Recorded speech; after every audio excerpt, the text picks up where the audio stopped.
Unfortunately, waterfall may be great at showing us how the roles interact with each other, and it's brilliant for understanding IT recruitment.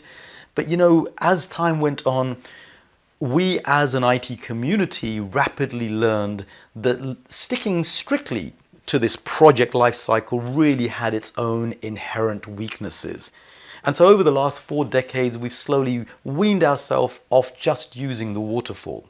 But let's explore those weaknesses. They might have become apparent to you as we went through anyway.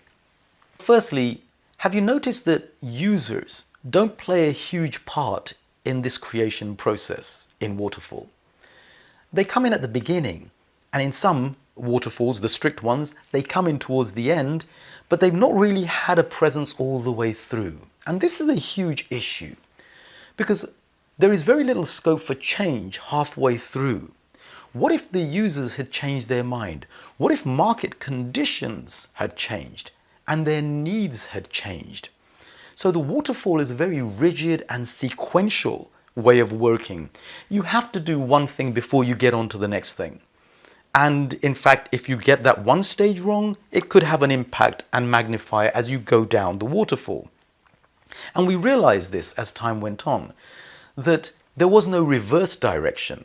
So the classic waterfall doesn't really adapt to change very well. An average waterfall, by the way, can take anywhere from 2 years to 6 years. Now, back in the day, that might not have been a huge thing when IT wasn't prevalent in every organization. But now that IT is moving so fast, those timescales seem ridiculous. A lot happens in 6 years. So by the way, you may have had the users coming in at the feasibility and telling you what you need. By the time you've delivered it, the users very often turn around and say, yeah, that's not what we need anymore. The product is obsolete. So you've got a very expensive, long process that can very often result in a product that is obsolete and really not fit for purpose in a time when innovation and change are going on at a crazy pace. We needed an alternative, and there were a lot of people working on how to overcome the flaws of the waterfall model. Enter Agile.